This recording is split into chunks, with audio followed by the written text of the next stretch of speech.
Hello, my dear students. Important part C question. 3 mark question from physical chemistry and inorganic chemistry. ಯಾವುದು ಅಂತ ಹೇಳಿ check ಮಾಡೋಣ. First ಗೆ inorganic chemistry which carries high weightage in part C question 3 mark ಇದು ನೋಡ್ತಾ ಹೋಗೋಣ. inorganic chemistry ಅಂತ ಹೇಳಿದಾಗ ಡಿ ಅಂಡ್ ಎಫ್ ಬ್ಲಾಕ್ ಇಂದ ಸ್ಟಾರ್ಟ್ ಮಾಡೋಣ. ಡಿ ಅಂಡ್ ಎಫ್ ಬ್ಲಾಕ್ ನಲ್ಲಿ 100% ಕೇಳುವಂತಹ ಹೈ ಚಾನ್ಸ್ ಇರುವ ಕ್ವೆಶ್ಚನ್ ಬಂದು ಇಂಟರ್ಸ್ಟಿಷಿಯಲ್ ಕಂಪೌಂಡ್ ಪ್ರಾಪರ್ಟಿ ಹೇಳಿ ಅಂತ ಹೇಳಿ. ಅದು ಬಿಟ್ಟು ನೆಕ್ಸ್ಟ್ ಕೇಳ್ತಾರೆ spin only magnetic moment calculate ಮಾಡಿ Fe2+ಗೆ. ಯಾಕೆ spin only magnetic moment 0 4 scandium 3+, ಈ ಥರದ ಕ್ವೆಶನ್ ಅನ್ಪೇಡ್ ಬೇಸ್ ಮೇಲೆ ಕ್ವೆಶನು. ಆಮೇಲೆ ರೀಸನಿಂಗ್ನಲ್ಲಿ ಜಿಂಕ್ 2+ ಕಲರ್ಲೆಸ್ ಯಾಕಿರುತ್ತೆ, ಅದರಲ್ಲಿ ಅನ್ಪೇಡ್ ಎಲೆಕ್ಟ್ರಾನ್ಸ್ ಇರೋದಿಲ್ಲ ಡಿ ಆರ್ಬಿಟಲ್ಸ್ನಲ್ಲಿ. ಸೀರಿಯಂ ಶೋಸ್ +4 ಆಕ್ಸಿಡೇಷನ್ ಸ್ಟೇಟ್, ಯಾಕೆಂದರೆ ಸೀರಿಯಮ್ದು ಎಲೆಕ್ಟ್ರಾನಿಕ್ ಕನ್ಫಿಗರೇಷನ್ ಬಂದು ಝೆನಾನ್ ಇರುತ್ತೆ, ನೋಬೆಲ್ ಗ್ಯಾಸ್ ಕಾನ್ಫಿಗರೇಷನ್ ಸಿಕ್ಬಿಡುತ್ತೆ. 4F ನಲ್ಲಿ 0, 5D ನಲ್ಲಿ 0, 6S ನಲ್ಲಿ 0, ಈ ಥರ ಇದ್ಬಿಡುತ್ತೆ ಸೀರಿಯಮ್ದು ಆಕ್ಸಿಡೇಷನ್ ಸ್ಟೇಟು. ಹಾಗಾಗಿ +4 ತೋರಿಸುತ್ತೆ. Zirconium hafnium exhibit similar atomic radial lanthanide ಕಾಂಟ್ರಾಕ್ಷನ್ಸ್ನಿಂದಾಗಿ ಅಲ್ವಾ. Melting point of transition metals D5 ವರೆಗೂ ಮ್ಯಾಕ್ಸಿಮಮ್ ಯಾಕಿರುತ್ತೆ, ಅನ್ಪೇರ್ಡ್ ಆರ್ಬಿಟಲ್ಸ್ ಇರುವಂತಹದ್ದು ಸ್ಟ್ರಾಂಗ್ ಆಗಿ ಓವರ್ಲ್ಯಾಪ್ ಆಗುತ್ತೆ, ಮೆಟಾಲಿಕ್ ಬಾಂಡಿಂಗು ಅಲ್ಲಿ ಸ್ಟ್ರಾಂಗ್ ಇರುತ್ತೆ ಅಂತ ಹೇಳಿ. ಅಲಾಯ್ಸ್ ಯಾಕೆ ಫಾರ್ಮ್ ಆಗುತ್ತೆ, because of similar atomic radii. Spin only magnetic moment 0 ಯಾಕೆ ಅಂದರೆ ಅಲ್ಲಿ ಅನ್ಪೇರ್ಡ್ ಎಲೆಕ್ಟ್ರಾನ್ಸ್ ಇರುವುದಿಲ್ಲ. ಸೊ ಬಹಳ ಸಿಂಪಲ್ ಆಗಿರೋ ಕ್ವೆಶನ್. ಲಾರ್ಜ್ ನಂಬರ್ ಆಫ್ ಕಾಂಪ್ಲೆಕ್ಸ್ನ ಏನಕ್ಕೆ ಫಾರ್ಮ್ ಮಾಡುತ್ತೆ, ವೇಕೆಂಟ್ ಡಿ ಆರ್ಬಿಟಲ್ ಇದೆ, high charge by density, high charge by size ratio. ಆಮೇಲೇನು ಒನ್ ಮೂವ್ ಪಾಯಿಂಟನ್ನು ಕಮೆಂಟ್ ಸೆಕ್ಷನಲ್ಲಿ ತಿಳಿಸ್ಬೋದಾ ನೀವು, ಏನಕ್ಕೆ ಕಾಂಪ್ಲೆಕ್ಸ್ಗಳು ಫಾರ್ಮ್ ಮಾಡುತ್ತೆ ಅಂತ ಹೇಳಿ. ಡಿ ಬ್ಲಾಕ್ ಎಲಿಮೆಂಟ್ಸ್ಗಳು ಲಾರ್ಜ್ ಕಾಂಪ್ಲೆಕ್ಸ್ನ ಯಾಕೆ ಫಾರ್ಮ್ ಮಾಡಬೇಕು ಅಂತ ಹೇಳಿ. ಎಸ್, ಇದರ write the balance chemical equation for the reaction of preparation involved in the preparation of potassium permanganate from MnO2. Write the structure of manganate ion ಕೇಳಬಹುದು, ಅಥವಾ write the balanced equation for the preparation of potassium dichromate ಕೇಳ್ಬೋದು. ಇದೆಲ್ಲ ಬಹಳ short question, 100% ಕೇಳುವಂಥ question. ಇದೇ ಕ್ವೆಶನನ್ನು twist ಮಾಡಿದ್ರೆ ನೋಡಿ ಹಿಂಗೆ ಕೇಳ್ಬಿಡ್ತಾರೆ. ಪೊಟ್ಯಾಷಿಯಂ ಡೈಕ್ರೋಮೇಟ್ ಪ್ರಿಪರೇಷನ್ ಹಿಂಗೆ ಕೇಳ್ತಾರೆ, KMnO4 ಕ್ವೆಶನನ್ನು ಈ ಥರ ಕೇಳ್ತಾರೆ ಆಯಿತಾ. ಆಮೇಲೆ ಕೆಲವೊಂದ್ಸಲ ಕೇಳಲಿಕ್ಕೆ ಹೈ ಚಾನ್ಸ್ ಇರುವ ಕ್ವೆಶನ್ ಬಂದು ಲ್ಯಾಂಥನಾಯ್ಡ್ ಕಾರ್ಬೈಡ್, ಲ್ಯಾಂಥನಮ್ದು ರಿಯಾಕ್ಷನ್ಸ್ ವಿತ್ ಕಾರ್ಬೈಡ್ ಹೇಗಿರುತ್ತೆ. ಒಂದೇ ನಿಮಿಷ ನಾನು ಸೈಡಿಗೆ ಹೋಗ್ತೀನಿ, ಆಮೇಲೆ ನೀವು ಫೋಟೋ ತಗೊಳ್ಳಿ ಆಯಿತಾ. ಅಥವಾ ಈ ಅಲಾಯ್ಸ್ನಲ್ಲಿ ಕಾಂಪೋಸಿಷನ್ ಏನು ಹೇಳಿ, ಇದು 2 ಮಾರ್ಕ್ಸಿಗೂ ಕೇಳುವಂಥ ಚಾನ್ಸಸ್ ಇರುತ್ತೆ. Cerium 3+ oxidises to cerium 4+, noble gas configuration. Actinoid shows variation ಅಥವಾ variety of various range of oxidation state, wide range of oxidation state, because energy gap between 5F 6D 7S is very less. Second and third transition series almost have same atomic radii, lanthanide contraction ಅಲ್ವಾ. ಆಮೇಲೆ ಈ ಥರ ಕ್ವೆಶನ್ಸ್ಗಳನ್ನ ಕೇಳ್ಬೋದು. Explain the structure of dichromate ನಲ್ಲಿ first equation first ಸ್ಟೆಪ್ನ ಹಿಂಗೆ ಸಪ್ರೇಟಾಗಿ ಕೇಳ್ತಾರೆ. MnO2 ಅನ್ನು ನೀವು ಮ್ಯಾಂಗನಸ್ ಪ್ರಿಪರೇಷನಲ್ಲಿ ಇದನ್ನ ಬರೆದಿರಲ್ಲ, ಸೇಮ್ ಟು ಸೇಮ್ ರಿಯಾಕ್ಷನ್ಸ್. KMnO4ದು ಹೀಟ್ ಮಾಡಬೇಕಾದ್ರೆ ಹೀಟಿಂಗ್ ಆಫ್ KMnO4 ಬಹಳ ಇಂಪಾರ್ಟೆಂಟ್ ಕ್ವೆಶನ್ ಇದು. ಇದ್ರ ಬಗ್ಗೆ ನೀವು ಸ್ವಲ್ಪ ಅಲರ್ಟ್ ಆಗಿರಿ, ಇಂಥ ಕ್ವೆಶನ್ಸ್ನ ಕೇಳುವ ಚಾನ್ಸಸ್ ಜಾಸ್ತಿ ಇರುತ್ತೆ. ಮಿಸ್ ಇದು ಬಿಟ್ಟು ಬೇರೆ ಏನು ಕೇಳಬಹುದು ಅಂತ ನೀವು ಹೇಳಿದ್ರೆ, ಇದು ಬಿಟ್ಟು ನೆಕ್ಸ್ಟ್ ನಿಮಗೆ ಕೇಳುವಂತಹ ಕ್ವೆಶನ್ಸು ಲ್ಯಾಂಥನಾಯ್ಡು ಹೇಗೆ ಕಾರ್ಬನ್ ನೈಟ್ರೋಜನ್ ಆಸಿಡ್ಸ್ ಜೊತೆ ರಿಯಾಕ್ಟ್ ಆಗಬಹುದು. Actinoid shows higher oxidation state. Chemical properties of actinoids ಕಡಿಮೆ ಇದೆ ಯಾಕೆ, ಲ್ಯಾಂಥನಾಯ್ಡ್ ಆಕ್ಟಿನಾಯ್ಡ್ಸ್ಗಿರೋ ಡಿಫ್ರೆನ್ಸ್ ಏನು, ಕಾನ್ಸಿಕ್ವೆನ್ಸಸ್ ಆಫ್ ಲ್ಯಾಂಥನಾಯ್ಡ್ ಕಾಂಟ್ರಾಕ್ಷನ್ಸ್ ಏನು, ಇದೆಲ್ಲ ಕೇಳುವಂಥ ಚಾನ್ಸಸ್ ಜಾಸ್ತಿ ಇರುವಂತಹ ಕ್ವೆಶನ್ಸ್ ಆಗಿರುತ್ತೆ.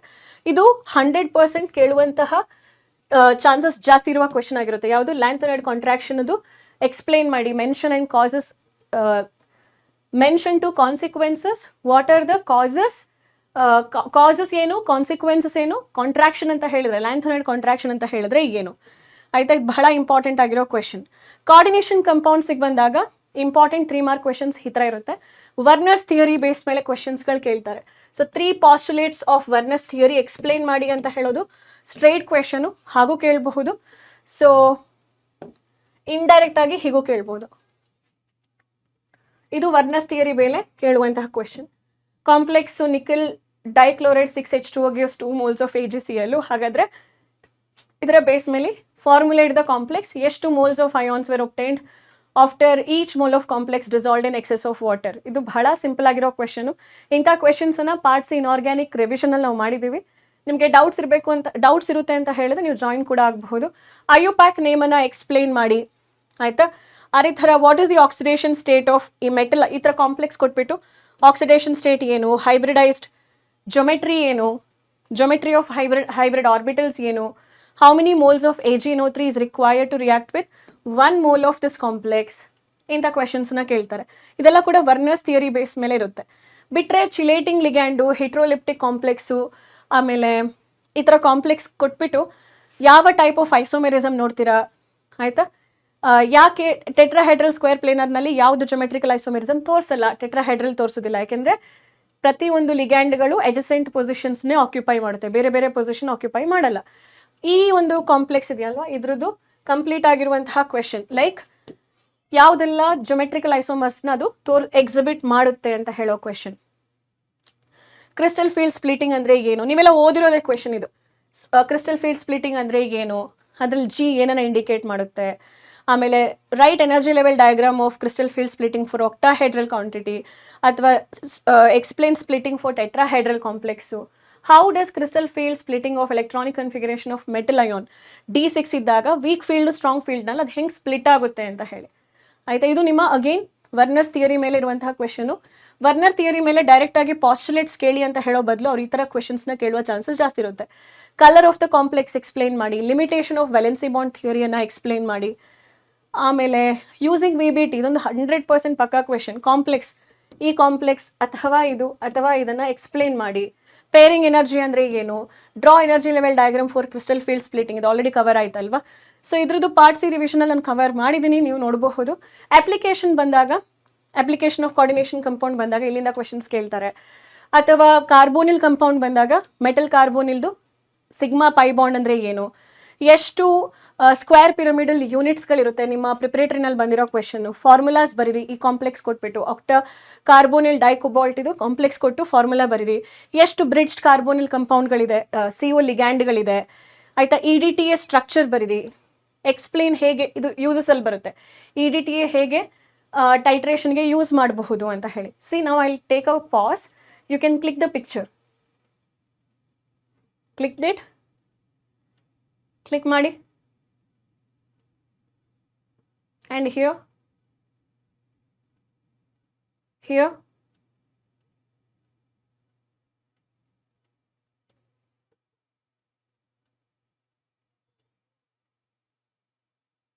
ಆಯ್ತಾ. ಎಸ್, ಸೊ ಇಷ್ಟು ಕೂಡ important 3 mark questions from physical chemistry, sorry inorganic chemistry. ನಾವು let's get into physical ಕೆಮಿಸ್ಟ್ರಿನಲ್ಲಿ ಶಾರ್ಟ್ ಇಂಪಾರ್ಟೆಂಟ್ 3 ಮಾರ್ಕ್ ಕ್ವೆಶನ್ಸ್ ಯಾವ್ದು ಬರ್ಬೋದು. ಸಿ ಸೊಲ್ಯೂಷನ್ ಚಾಪ್ಟರ್ನಿಂದ ಕ್ವೆಶನ್ಸ್ ಯಾವುದೆಲ್ಲ ಕೇಳ್ಬೋದು. Henry's law, state Henry's law, short question tick ಮಾಡ್ತೀನಿ. Henry's law application, Raoult's law, ideal ನಾನ್ ideal solutions ಆಯಿತಾ, azeotropic mixture, example, deviations, differences between ideal and non ideal solution, ಅಥವಾ define this mass percentage, volume percentage, cryoscopic constant ಇದು formula ಬರೀರಿ, KF/KB ಇದು formula ಬರೆದು explain ಮಾಡಿ ಅಂತ ಹೇಳೋದು. Colligative properties ಅಂದರೆ ಏನು, ಯಾವುದಾದ್ರೂ ಕೊಲಿಗೇಟಿವ್ ಪ್ರಾಪರ್ಟೀಸ್ನ ಬರೀರಿ, ಮ್ಯಾಥಮೆಟಿಕಲ್ ಇಕ್ವೇಷನ್ಸ್ನ ಬರೀರಿ ಅಂತ ಹೇಳೋ ಕ್ವೆಶನು. ಅಥವಾ ಐಸೋಟೋನಿಕ್ ಹೈಪೋಟೋನಿಕ್ ಸೊಲ್ಯೂಷನ್ಸ್ ಅಂದರೆ ಏನು, ರಿವರ್ಸ್ ಆಸ್ಮೋಸಿಸ್ ಅಪ್ಲಿಕೇಶನ್ ನಿಮ್ಮ ಪೇಪರ್ನಲ್ಲೂ ಕೂಡ ಕೊಟ್ಟಿದ್ದಾರೆ, ಅಂದರೆ ನಿಮ್ಮ ಇದು ಪ್ರಾಕ್ಟೀಸ್ ಪೇಪರ್ನಲ್ಲೂ ಕೂಡ ಈ ಕ್ವೆಶನ್ಸನ್ನು ಕೊಟ್ಟಿದ್ದಾರೆ. ಮತ್ತು ಆ ಬಾಯ್ಲಿಂಗ್ ಪಾಯಿಂಟ್ ಇದು ಕರ್ವ್ ಇದೆಯಲ್ಲ ಅದರ ಸಂಬಂಧ ಕ್ವೆಶನು. ಬಾಯ್ಲಿಂಗ್ ಪಾಯಿಂಟ್ ಅಂದರೆ ಎಲಿವೇಶನ್ ಇನ್ ಬಾಯ್ಲಿಂಗ್ ಪಾಯಿಂಟ್ ಸಂಬಂಧಪಟ್ಟಂಥ ಕ್ವೆಶನು. ಅಥವಾ ಹಿಂಗೆ ಕೊಟ್ಬಿಟ್ಟು 3 ಮಾರ್ಕ್ಸಿಗೆ ಮ್ಯಾಚ್ ದ ಕಾಲಮ್ ಅಂತ ಹೇಳಿ ಕೇಳಿಬಿಡ್ತಾರೆ. ಸೊ ಈಸಿ ಥರದ ಕ್ವೆಶನ್ಸ್ ಇದೆಲ್ಲ ಅಲ್ವಾ. ಇಲ್ಲಿ ನೋಡಿ, ವ್ಯಾಂಟೋ ಫ್ಯಾಕ್ಟರ್ನ ಬರೀರಿ ಅಂತ ಹೇಳಿದ್ರು, ಮ್ಯಾಚ್ ದ ಫಾಲೋವಿಂಗ್ ಟೈಪ್. ಇದನ್ನು ಆಲ್ರೆಡಿ ನಾನು ಸಾಲ್ವ್ ಮಾಡಿದ್ದೀನಿ, ಎಲ್ಲಿ ಅಂತಲೂ ನಾನು ಆ 70/70 ವಿಡಿಯೋದಲ್ಲೂ ಕೂಡ ಹೇಳಿದ್ದೀನಿ. You can go and get the solutions of all this questions. So ಈ ಥರದ ಗ್ರಾಫ್ ಕೊಟ್ಬಿಟ್ಟು 3 ಮಾರ್ಕಿನ ಕ್ವೆಶನ್ಸ್ ಎಕ್ಸ್ಪೆಕ್ಟ್ ಮಾಡ್ಬೋದು. ಇದನ್ನ ನೀವು ಪ್ರಿಪರೇಟರಿ ಪೇಪರ್ನಲ್ಲೂ ಕೂಡ ನೋಡಿದ್ರೆ ಇಂತಹ ಕ್ವೆಶನ್ಸನ್ನು, same to same questions.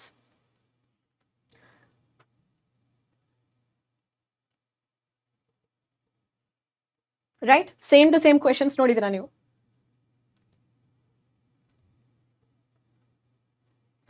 Okay, so physical ಕೆಮಿಸ್ಟ್ರಿನಲ್ಲಿ ಇಲ್ಲಿ ರೀಪ್ಲೇ.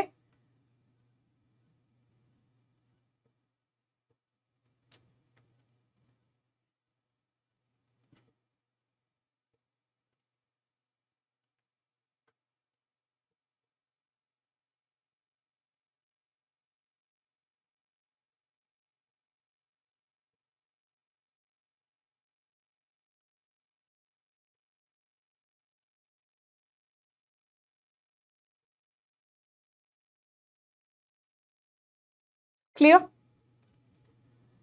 ತಗೊಳ್ಳಿ, ಎಲೆಕ್ಟ್ರೋಕೆಮಿಸ್ಟ್ರಿನಿಂದ ಇಂಪಾರ್ಟೆಂಟ್ 3 ಮಾರ್ಕ್ ಕ್ವೆಶನ್ಸ್ನ ನೀವು ಯಾವುದೆಲ್ಲ ಎಕ್ಸ್ಪೆಕ್ಟ್ ಮಾಡಬಹುದು ಎಲೆಕ್ಟ್ರೋಕೆಮಿಸ್ಟ್ರಿಯಿಂದ. ಒಂದು, ಎಲೆಕ್ಟ್ರೋಕೆಮಿಕಲ್ ಸೆಲ್ಲು ಟೈಪ್ಸು ಕೇಳ್ತಾರೆ, ಚಾನ್ಸಸ್ ಜಾಸ್ತಿ ಇದೆ ಇದನ್ನು ಕೇಳುವಂಥದ್ದು. ನೀವು ನೋಡಿರ್ಬೋದು ನಿಮ್ಮ ಪೇಪರ್ಸ್ನಲ್ಲಿ, ಪ್ರಾಕ್ಟೀಸ್ ಪೇಪರ್ನಲ್ಲೆಲ್ಲ ಇಂಥ ಕ್ವೆಶನ್ಸನ್ನು ಅವ್ರು ಕೇಳ್ತಾರೆ 3 ಮಾರ್ಕ್ಸಿಗೆ. ಸೊ ಈ ಥರ 2 ಗ್ರಾಫ್ ಕೊಟ್ಬಿಟ್ಟು what can you say about the structure of 2 electrolyte? A ಅಂದರೆ ಸ್ಟ್ರಾಂಗ್ ಎಲೆಕ್ಟ್ರೋಲೈಟು, ಬಿ ಅಂತ ಹೇಳಿದ್ರೆ weak electrolyte. How do you account the increase in molar conductivity for electrolytes A and B on dilution? ಏನಾಗುತ್ತೆ? Increases with dilution, after some time it will stop. ಬಿಗೆ dissociation ಜಾಸ್ತಿ ಆಗ್ತಾ ಆಗ್ತಾ ಆಗ್ತಾ ಹೋಗುತ್ತೆ. ಎರಡಕ್ಕೂ ಕೂಡ ಆನ್ ಇನ್ಕ್ರೀಸಿಂಗ್ ದ ಡೈಲ್ಯೂಷನ್ ಅಥವಾ decreasing the concentration molar conductivity ಏನಾಗಬೇಕು? ಇನ್ಕ್ರೀಸ್ ಆಗಬೇಕು ಅಲ್ವಾ? ಸೊ ಆಮೇಲೆ ಸಾಲ್ಟ್ ಬ್ರಿಡ್ಜ್ ಇದು ಫಂಕ್ಷನಿಂಗ್ ಏನು? ಗ್ಯಾಲ್ವನಿಕ್ ಸೆಲ್ಲಿಗೂ ಎಲೆಕ್ಟ್ರೋಲಿಟಿಕ್ ಸೆಲ್ಲಿಗೂ ಡಿಫ್ರೆನ್ಸ್ ಏನು? ಎಲೆಕ್ಟ್ರೋಲಿಟಿಕ್ ಸೆಲ್ಲು ಏನನ್ನು ಕನ್ವರ್ಟ್ ಮಾಡುತ್ತೆ? ಎಲೆಕ್ಟ್ರಿಕಲ್ ಎನರ್ಜಿಯನ್ನು ಕೆಮಿಕಲ್ ಎನರ್ಜಿಯಾಗಿ ಕನ್ವರ್ಟ್ ಮಾಡುತ್ತೆ. ಗ್ಯಾಲ್ವನಿಕ್ ಸೆಲ್ಲು ಕೆಮಿಕಲ್ ಎನರ್ಜಿಯನ್ನು ಎಲೆಕ್ಟ್ರಿಕಲ್ ಎನರ್ಜಿಯಾಗಿ ಕನ್ವರ್ಟ್ ಮಾಡುತ್ತೆ. ಸೊ ಸಾಲ್ಟ್ ಬ್ರಿಡ್ಜ್ ಇದು ಫಂಕ್ಷನ್ ಏನು? Chemical over all neutrality and internal connection. Electrode potential ಅಂತ ಹೇಳಿದರೆ ಏನು? ಯಾವಾಗ ಒಂದು ಮೆಟಲ್ಲು ತನ್ನದೇ ಆದ ಸಾಲ್ಟ್ ಸೊಲ್ಯೂಷನ್ ಜೊತೆಗಿರುತ್ತೆ, ಅದು ಎಲೆಕ್ಟ್ರಾನ್ಸನ್ನು ಕಳ್ಕೊಳ್ಳುವಂಥ ಅಥವಾ ಪಡ್ಕೊಳ್ಳುವಂಥ tendency. Under standard condition standard electrode potential ಅಂತ ಹೇಳಿ ಕರಿತೇವೆ. ಆಮೇಲೆ ನಿಮ್ಮ ಡಿ ಬಿ ಆನ್ಸೇಜರ್ ಇಕ್ವೇಷನನ್ನು ಪ್ಲಾಟ್ ಮಾಡೋದು, ಆಯಿತಾ? ಆಮೇಲೆ ಅದರಲ್ಲಿ ಇದೇ ಗ್ರಾಫ್ ಬಗ್ಗೆ ಕ್ವೆಶನ್ಸ್, ಎ ಬಿ ಇದು ನೇಚರ್ ಹೇಳಿ ಅಂತ ಹೇಳುವಂಥದ್ದು. ಮ್ಯಾಗ್ನಿಟ್ಯೂಡ್ ಆಫ್ ಕಂಡಕ್ಟಿವಿಟಿ ಮೇಲೆ ಮೆಟೀರಿಯಲ್ಸ್ನ 3 ಟೈಪ್ಸ್ ಆಗಿ ಕ್ಲಾಸಿಫೈ ಮಾಡಿ ಅಂತ ಹೇಳೋದು. ಇದು ನಿಮ್ಮ ಮಾಡೆಲ್ ಪೇಪರ್ ಕ್ವೆಶನು. ಇಲೆಕ್ಟ್ರೋಕೆಮಿಕಲ್ ಇಕ್ವಿವ್ಯಾಲೆಂಟ್ ಅಂತ ಹೇಳಿದರೆ ಏನು? ಫ್ಯಾರಡೇಸ್ ಲಾನಲ್ಲಿ ಬರುತ್ತಲ್ವಾ, ಕೇಳ್ತಾರೆ. ಈ ಥರದ ಕ್ವೆಶನ್ಸನ್ನು ಕೇಳುವಂತಹ ಚಾನ್ಸಸ್ ಇರುತ್ತೆ. ಬಟ್ ಇದು ಯೂಶ್ವಲ್ ಆಗಿ ಕ್ಯಾಲ್ಕುಲೇಷನ್ಸ್ಗೆ ಕೇಳ್ತಾರೆ. Write cathodic anodic reaction of storage battery. Dry cell ಬಗ್ಗೆ ನೋಟ್ ಬರೀರಿ. ಅದರಲ್ಲಿ ರೋಲ್ ಆಫ್ ZnCl2 ಏನು? ಅಮೋನಿಯಾ ಗ್ಯಾಸ್ ಏನು ರಿಲೀಸ್ ಆಗುತ್ತಲ್ವಾ, ಅದನ್ನು ಎಲಿಮಿನೇಟ್ ಮಾಡೋದು. ನಿಕಲ್ ಕ್ಯಾಡ್ಮಿಯಂ ಬ್ಯಾಟ್ರಿ ಬಗ್ಗೆ ಬರೆಯೋದು. H2O2 ಫ್ಯೂಯಲ್ ಸೆಲ್ ಬಹಳ ಇಂಪಾರ್ಟೆಂಟ್. ಮತ್ತು ಶಿ construction, standard hydrogen electrode construction ಬಗ್ಗೆ ಕೇಳ್ತಾರೆ. ಇದಿಷ್ಟು ಕೂಡ ಬಹಳ ಇಂಪಾರ್ಟೆಂಟ್ ಆಗಿರೋ. Faraday's first law and Faraday's second law ಕೂಡ ನೆನ್ಪಿಟ್ಕೊಳ್ಳಿ. Faraday's first law and Faraday's second law. ಕೋಲ್ ರಾಷಸ್ ಲಾದು ಅಪ್ಲಿಕೇಶನ್ ಕೂಡ ನಾನು ಹಾಕಿದ್ದೀನಿ ಕ್ವೆಶನನ್ನು.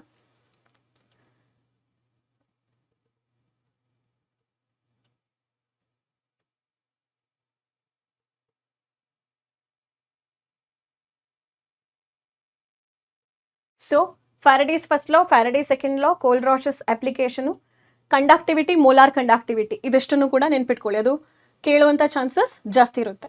ಕೈನೆಟಿಕ್ಸ್ನಲ್ಲಿ, ಕೆಮಿಕಲ್ ಕೈನೆಟಿಕ್ಸ್ನಲ್ಲಿ 3 ಮಾರ್ಕ್ಸಿಗೆ ನಿಮ್ಮ ಡೆರಿವೇಷನ್ ಭಾಳ important. Integrated first order, integrated zero order, not second order, zero order, first order derivation ಭಾಳ ಇಂಪಾರ್ಟೆಂಟು. ಅದು ಬಿಟ್ಟರೆ ಕ್ಯಾಟಲಿಸ್ಟ್ ಮೇಲೆ ಪ್ರಾಪರ್ಟೀಸ್ ಬರೀರಿ ಅಂತ ಹೇಳೋ ಕ್ವೆಶನ್ ಕೇಳ್ತಾರೆ, ಆಯಿತಾ? Integrated first order, zero order, ಇದನ್ನು ನೆನ್ಪಿಟ್ಕೊಳ್ಳಿ. ಅಕಸ್ಮಾತ್ ಕ್ವೆಶನ್ ಏನಾದರೂ ಕಾಂಪ್ಲಿಕೇಟ್ ಮಾಡಲ್ಲ ಅವರು, ಮಾಡಿದರೆ ಗ್ಯಾಸ್ ಫೇಸ್ ಇದು ಫಸ್ಟ್ ಆರ್ಡರ್ ರಿಯಾಕ್ಷನ್ ಡೆರಿವೇಷನ್ ಕೇಳ್ಬೋದು, ಬಟ್ ಕೇಳಲ್ಲ ಮಕ್ಕಳೇ. ಕಾನ್ಫಿಡೆಂಟಾಗಿ ನೀವು ಇದೆರಡನ್ನು ನೆನ್ಪಿಟ್ಕೊಳ್ಳಿ. ನೀವೆಲ್ಲ ಓದಾಯಿತು, ನಿಮ್ಗೆ ಏನೋ ಟೈಮ್ ಇದೆ ಅಂತ ಹೇಳಿದ್ರೆ ಫಸ್ಟ್ ಆರ್ಡರ್ ಗ್ಯಾಸ್ ಫೇಸ್ ಇಕ್ವೇಷನ್ನ ನೆನ್ಪಿಟ್ಕೊಳ್ಳಿ ಅಷ್ಟೇ. Distribution curve showing temperature dependency of rate equation using energy distribution curve. ಬೋಲ್ಟ್ಸ್ಮ್ಯಾನ್ದು ಕರ್ವ್ ಬಗ್ಗೆ ಪ್ಲಾಟ್ ಮಾಡಿ, ಆ ಕರ್ವನ್ನು ಎಕ್ಸ್ಪ್ಲೇನ್ ಮಾಡಿ. Factors affecting 3 factors which affects the speed of the reaction ಕೇಳ್ಬೋದು. ಅಥವಾ ಈ ಥರ ಗ್ರಾಫ್ ಕೊಟ್ಬಿಟ್ಟು 3 ಕ್ವೆಶನ್, ಇದಕ್ಕೆ ಆರ್ಡರ್ ಏನು, ಇದ್ರದ್ದು ಸಂಬಂಧಪಟ್ಟ ಇಂಟಿಗ್ರೇಟೆಡ್ ಇಕ್ವೇಷನ್ ಏನು, ಯೂನಿಟ್ ಆಫ್ ರೇಟ್ ಕಾನ್ಸ್ಟೆಂಟ್ ಏನು. ಪ್ರಾಕ್ಟೀಸ್ ಪೇಪರ್ ತೆಗೆದು ನೋಡಿದ್ರೆ ಇಂಥ ಕ್ವೆಶನ್ಸನ್ನು ಅವರು 3 ಮಾರ್ಕಿಗೆ ಕೇಳಿದ್ದಾರೆ. ಡೆರಿವೇಷನ್ ಕೇಳುವ ಚಾನ್ಸಸ್ಸು ಜಾಸ್ತಿ ಇರುತ್ತೆ. ಇದರಲ್ಲಿ PQR ಇದೆ, ಹೋಮೋಜಿನಿಯಸ್ ಕ್ಯಾಟಲಿಟಿಕ್ ರಿಯಾಕ್ಷನ್ ಆಗುತ್ತೆ, ಆಯಿತಾ? ಇದರಲ್ಲಿ ಅವ್ರು ಕೇಳ್ತಿದ್ದಾರೆ which reaction path proceeds easily faster. ನೋಡಿ, ಎನರ್ಜಿ, ಆಕ್ಟಿವೇಶನ್ ಎನರ್ಜಿ ಯಾವುದು ಕಡಿಮೆ ಇದೆ? R ಕಡಿಮೆ ಇದೆ ಅಲ್ವಾ? ಹಾಗಾಗಿ ಈ R ಅಂತ ಹೇಳುವಂಥ ಪಾತು ಕ್ವಿಕ್ ಆಗುತ್ತೆ. ಆಕ್ಟಿವೇಶನ್ ಎನರ್ಜಿ ಅಂತ ಹೇಳೋದು ಈ ಬೇಸ್ ಪಾಯಿಂಟಿಂದ ಆ ಪೀಕ್ ಆಫ್ ದ ಕರ್ವಿಗಿರೋ ಡಿಸ್ಟೆನ್ಸು. P ಪಾತಿಗೆ ಸಿಕ್ಕಾಬಡೆ ಆಕ್ಟಿವೇಶನ್ ಎನರ್ಜಿ ಇದೆ, ಅದು ಕಡಿಮೆ, ಸ್ಲೋ ಆಗಿ ನಡೆಯುತ್ತೆ. ಈ ಥರ ಗ್ರಾಫ್ ಬಂದಾಗ ಹೆದರ್ಕೋಬೇಡಿ, ಬದಲಿಗೆ ನೀವು ಅದನ್ನ ಥಿಂಕ್ ಮಾಡಿ ಆನ್ಸರ್ ಮಾಡಿ. ನೋಡಿ, ಇಲ್ಲಿ ರಿಯಾಕ್ಷನ್ ಕೊಟ್ಟಿದ್ದಾರೆ, ನಿಮ್ಮ ಆಕ್ಟಿವೇಶನ್ ಎನರ್ಜಿ ಏನು ಅಂತ ಹೇಳಿ ಕೇಳಿದ್ದಾರೆ. ರಿಯಾಕ್ಟೆಂಟ್ ಇದು ಎನರ್ಜಿ ಏನು? 20 ಕಿಲೋ ಜೌಲು. ಆಕ್ಟಿವೇಟೆಡ್ ಕಾಂಪ್ಲೆಕ್ಸ್ ಫಾರ್ಮ್ ಆಗಲಿಕ್ಕೆ ಎಷ್ಟು ಎನರ್ಜಿ ಬೇಕು? 60. ಸೊ ಡಿಫ್ರೆನ್ಸ್ ತೆಗಿರಿ, 60 - 20 40 ಅಂತ ಹೇಳುವಂಥದ್ದು ಆಕ್ಟಿವೇಶನ್ ಎನರ್ಜಿ ಆಗಿರುತ್ತೆ ಇಲ್ಲಿ ಅಲ್ವಾ? What is the value of delta H ಕೇಳಿದ್ದಾರೆ. ಡೆಲ್ಟಾ ಹೆಚ್ ಅಂತ ಹೇಳಿದ್ರೆ enthalpy of product minus enthalpy of reactant. So ಆ ಒಂದು ರಿಯಾಕ್ಷನ್ನಲ್ಲಿ ಒಟ್ಟು ಎಷ್ಟು ಎನರ್ಜಿ ಬದಲಾವಣೆ ಆಯಿತು? ಪ್ರಾಡಕ್ಟ್ ಮೈನಸ್ ಇಷ್ಟು ಥರ ಬರ್ಕೊಳ್ಳಿ, H P enthalpy of product minus enthalpy of reactant. Product energy ಎಷ್ಟಿದೆ 5 ಇದೆ, -15 ಅಂತ ಹೇಳಿದ್ರೆ ಇದು ಯಾವ ಟೈಪ್ ಆಫ್ ಕರ್ವ್ ಆಯಿತು, ಎಕ್ಸೋಥರ್ಮಿಕ್. ಯಾವಾಗ ಪ್ರಾಡಕ್ಟ್ ಇದು ಎನರ್ಜಿ ಕಡಿಮೆ ಇರುತ್ತೆ ಇದು ಎಕ್ಸೋಥರ್ಮಿಕ್. ಇಲ್ಲಿ ನೋಡಿ, ಸೊ 15 ಅಲ್ಲ, ಇಲ್ಲಿ ಪ್ರಾಡಕ್ಟ್ ಇದು 5, ರಿಯಾಕ್ಟೆಂಟ್ ಇದು 20 ಇದೆ. ಸೊ ಆನ್ಸರ್ ಬಂದು -15 ಕಿಲೋ ಜೂಲ್ ಆಯಿತಾ. ಈ ಗ್ರಾಫ್ ಬಂದು ಎಕ್ಸೋಥರ್ಮಿಕ್. ಎಕ್ಸೋಥರ್ಮಿಕ್ಗೆ total energy of the reaction ಬಂದು ನೆಗೆಟಿವ್ ಇರಬೇಕು. ಪೊಟೆನ್ಷಿಯಲ್ ಎನರ್ಜಿ ಡಯಾಗ್ರಾಮ್ P/R ನೀವು ಪ್ಲಾಟ್ ಮಾಡಿ ಅಂತ ಹೇಳುವಂಥದ್ದು. ಪೊಟೆನ್ಷಿಯಲ್ ಎನರ್ಜಿ ಡಯಾಗ್ರಾಮ್ ನಿಮ್ಮ ಟೆಕ್ಸ್ಟ್ ಬುಕ್ನಲ್ಲೂ ಕೂಡ ಕೊಟ್ಟಿದ್ದಾರೆ, ನೀವು ಆಲ್ರೆಡಿ ಪ್ರಾಕ್ಟೀಸ್ ಮಾಡಿದ್ರೆ ಕೂಡ H2I2 ರಿಯಾಕ್ಷನ್ಸ್ಗೆ ಪೊಟೆನ್ಷಿಯಲ್ ಎನರ್ಜಿ ಡಯಾಗ್ರಾಮ್ನ ಹೇಗೆ ಬರೆಯೋದು ಅಂತ ಹೇಳಿ. ಸೊ ಹೋಪ್ ನಿಮಗೆ ಇದು ಈಸಿ ಆಗುತ್ತೆ ಅಂತ ಹೇಳಿ ಅಂದ್ಕೊಳ್ತೀನಿ. ಸೊ ಇದನ್ನು ಕರೆಕ್ಟಾಗಿ ಪ್ರಾಕ್ಟೀಸ್ ಮಾಡಿ ಎಕ್ಸಾಮ್ಗೆ ಕಾನ್ಫಿಡೆಂಟ್ ಆಗಿ ಹೋಗಿ ಚೆನ್ನಾಗಿ ಬರ್ತಾರೆ, ಟೆನ್ಷನ್ ಮಾಡ್ಕೋಬೇಡಿ. All the best.